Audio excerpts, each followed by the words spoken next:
राजघरानों ने सारी की सारी संपत्ति जब रियासतकालीन व्यवस्था में जितनी थी उसको बचा के अपने पास में रख लिया है। उनकी संपत्ति का पुनर्आकलन करते हुए उनकी सारी जो संपत्ति है, जो trust, private trust, public trust आदि की संपत्ति है, उनको सरकारी कर दिया जाए और महलों और किलों को जो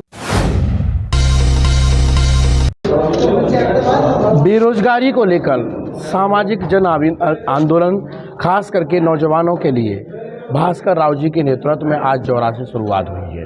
अब देखना ये है कि इसके माध्यम से ये कितने लोगों तक पहुंचाना चाहते हैं और क्या नौजवान, जिस तरह का इनका टारगेट है 2024 तक इनके 5 लाख नौजवान भोपाल में पहुंचकर इस कामयाबी तक पहुंचेगा, किस तरह का मैप है इनका और किस तरह ये इन नौजवानों को रोजगार दिलाना चाहते हैं। सर बताइए।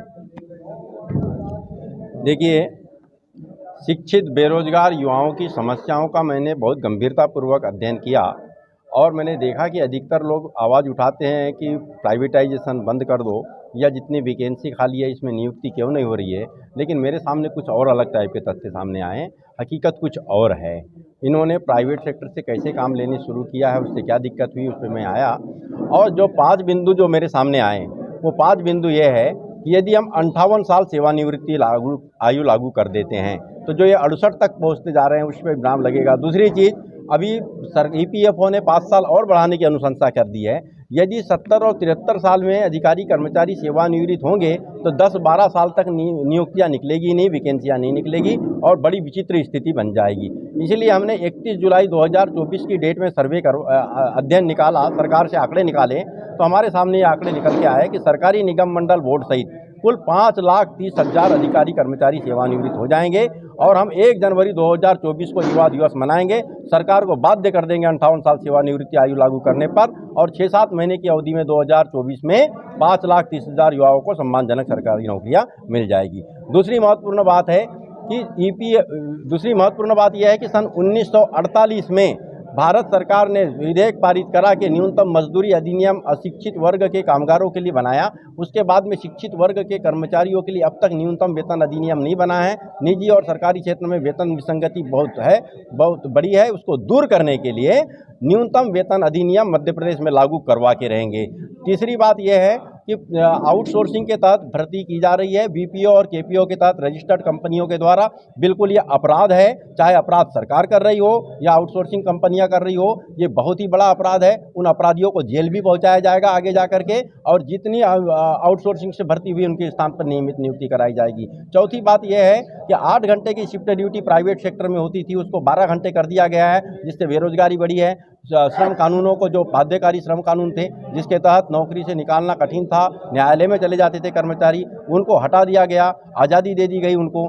कंपनियों को जब चाहे रखो तब चाहे हटा दो, तो उससे बहुत अधिक बेरोजगारी बढ़ी है। जितने भी उस समस्या के कारण भुक्तभोगी हैं कानूनी प्रावधान बदलने से, उनको पुनः नियमित नौकरियों पर लाना हमारा मुख्य उद्देश्य है। और 5वीं बात यह है कि आबादी के अनुपात में सर्वे का अधिकार जो राज्य को मिला हुआ है, उस अधिकार का उपयोग करते हुए आबादी के अलग अलग जनगणना करवा दी जाएगी और आबादी के अनुपात में आरक्षण लागू करने के साथ साथ अर्हकारी परीक्षा में जो सबसे अधिक अंक लाते हैं उनको, चाहे वो किसी भी वर्ग के हो, उनके लिए 10% आरक्षण की व्यवस्था एक्सीलेंस कैटेगरी में की जाए। और आखिरी बात हमारी यह है कि कोविनेंट मर्जर एग्रीमेंट के विपरीत जाते हुए राजघरानों ने सारी की सारी संपत्ति जब रियासतकालीन व्यवस्था में जितनी थी उसको बचा के अपने पास में रख लिया है। उनकी संपत्ति का पुनर्आकलन करते हुए उनकी सारी जो संपत्ति है, जो trust, private trust, public trust आदि की संपत्ति है, उनको सरकारी कर दिया जाए और महलों और किलों को, जो कि पुरातत्व महत्व के हैं, जो ऐतिहासिक धरोहर हैं, उनको सरकारी करा दिया जाए और उन राज परिवारों को, राजवंश को, राजघरानों को, उनको महलों के बाहर में अपने साधारण घरों में रहना पड़े।